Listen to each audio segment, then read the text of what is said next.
A'udhu billahi minash shaitanir rajim. Bismillahir rahmanir rahim. Dear students, Assalamu alaikum wa rahmatullahi wa barakatuhu. Welcome back to the chapter Stars in the Solar System. For class 8, subject science, topic is question number 3. We are solving question number 3, remaining parts, 5th part, 6th part, 7th, 8th and 9th parts. Let's answer the 5th part. जो पांचवा part है इसके दो मज़ीद parts है, ए और B. ए है define solar system किसे कहते हैं, और जो बी पार्ट है इसका name all the planets in the solar system in the order of their distance from the sun. तो सबसे पहले हम सोलर सिस्टम को डिफ़ाइन करेंगे. सोलर सिस्टम किसे कहते हैं, हम ऑलरेडी इसको डिफ़ाइन कर चुके हैं.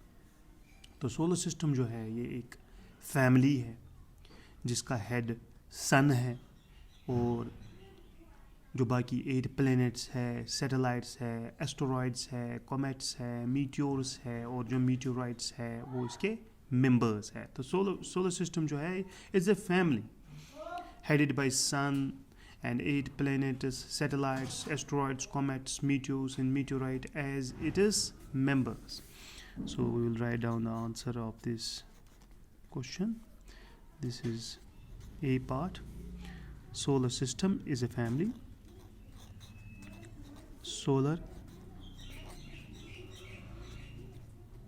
system is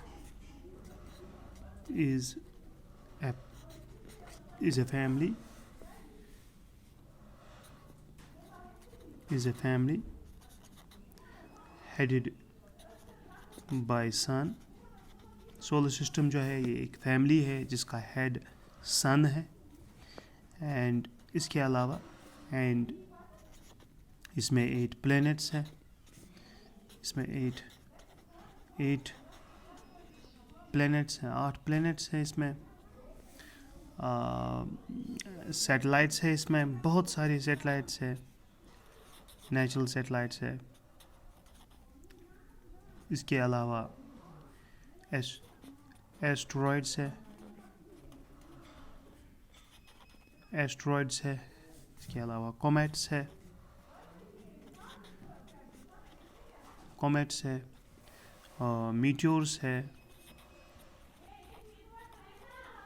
मीटियोर्स है, और हमारे पास मीटियोराइट्स भी हैं. इसमें मीटियोराइट्स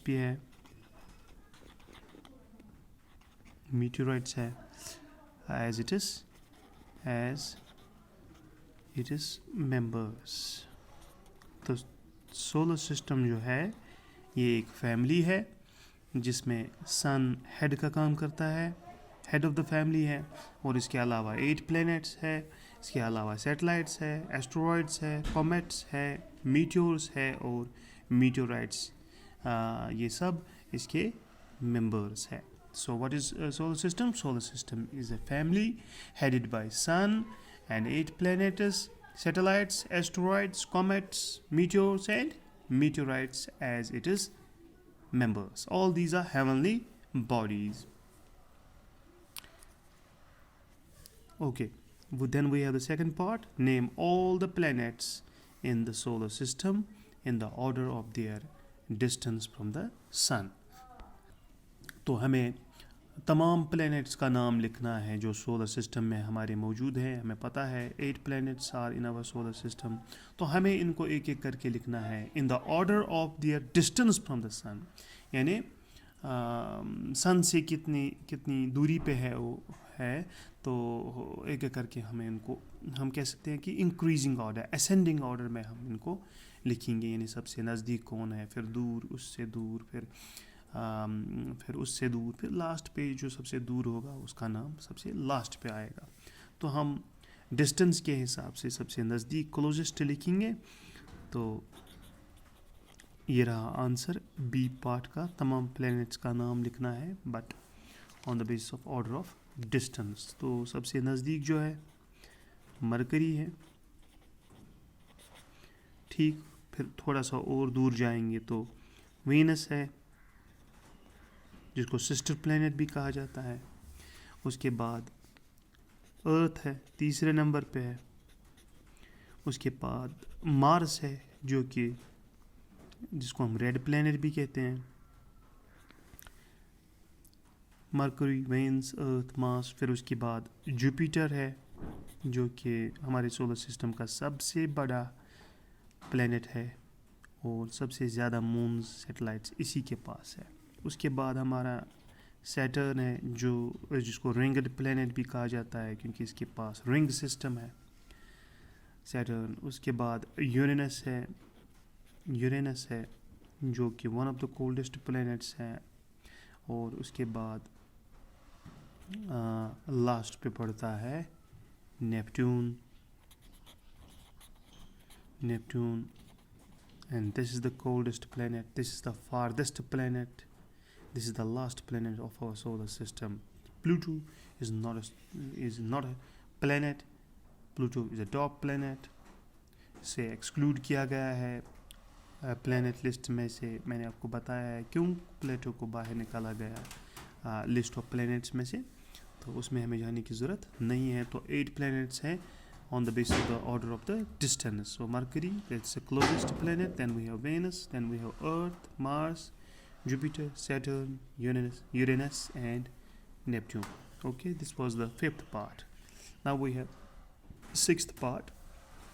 The 6th part जो है, इसके मज़ीद 2 पार्ट है। पहला पार्ट है how many moons Mars have. Mars के पास कितने moons हैं? बिल्कुल 2 है। और इसका दूसरा पार्ट है right the name of these moons. उन 2 मून्स के हमें नाम भी लिखने हैं। तो चलिए पहले पार्ट को करते हैं। This is in fact our 6th part. इसके 2 पार्ट्स है। पहला ए पार्ट है, देखते हैं। ए पार्ट हमने देखा हाउ मनी मून्स मार्स है, मार्स के कितने मून्स हैं, और हमें पता होना चाहिए 2 moons, 2 moons. Mars has 2 moons, 2 moons है इसके पास। अब हमें बी पार्ट में क्या करना है, हमें इन मून्स की नाम लिखने हैं। Right the name of these moons. तो है उनके नाम है फोबोस, एक तो है फोबोस और दूसरा है डीमोस। ये 2 मून्स हैं मार्स के, जो हमारा रेड प्लैनेट है। तो फोबोस और डीमोस इसके 2 मून्स है, नेचुरल सैटेलाइट्स है। तो ये तो हमारा 6th पार्ट था। अब हम 7th पार्ट करेंगे। 7th पार्ट है what is comet, why does a comet develop a tail while approaching the sun. What is comet?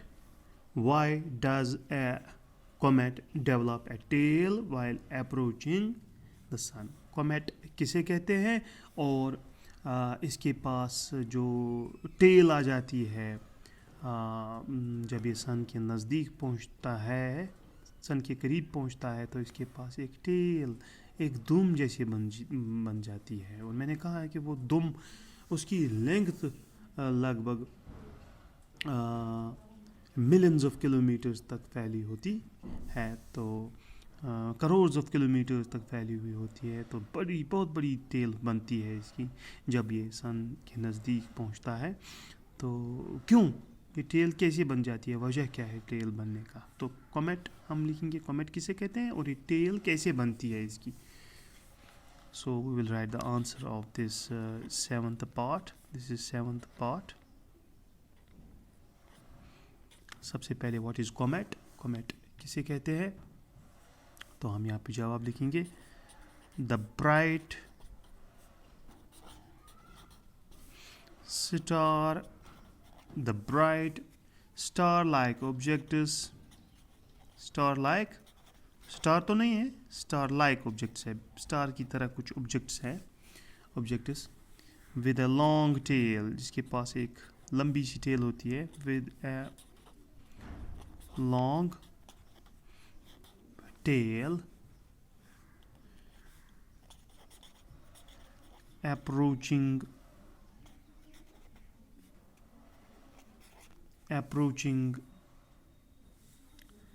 approaching the sun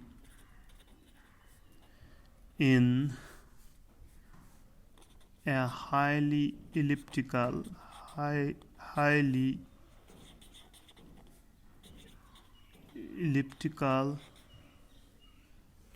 orbit. Elliptical orbit are called comets.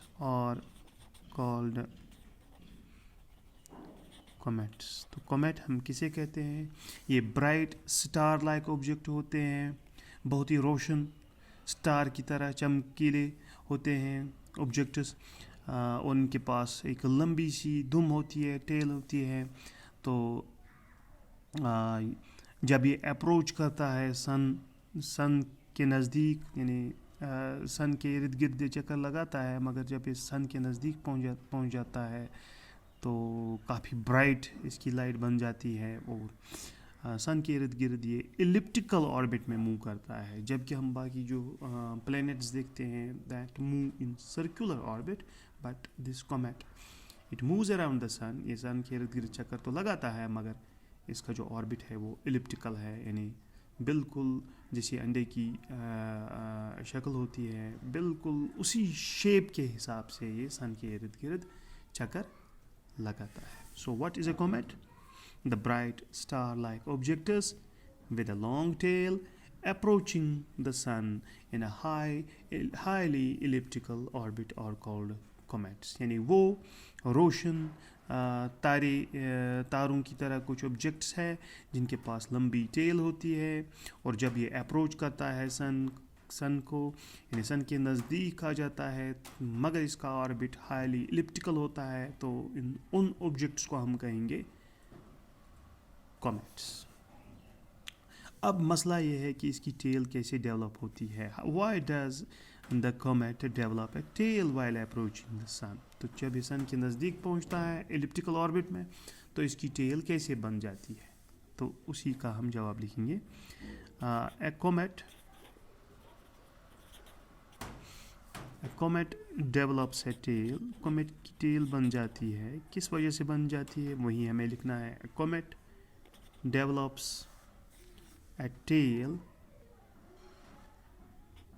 इसकी tell बन जाती है, क्यों बन जाती है? वाइल अप्रोचिंग सन, जब सन के नज़दीक पहुंच जाता है। While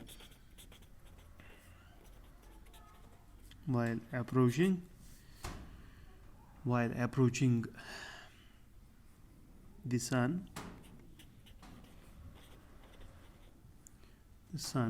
due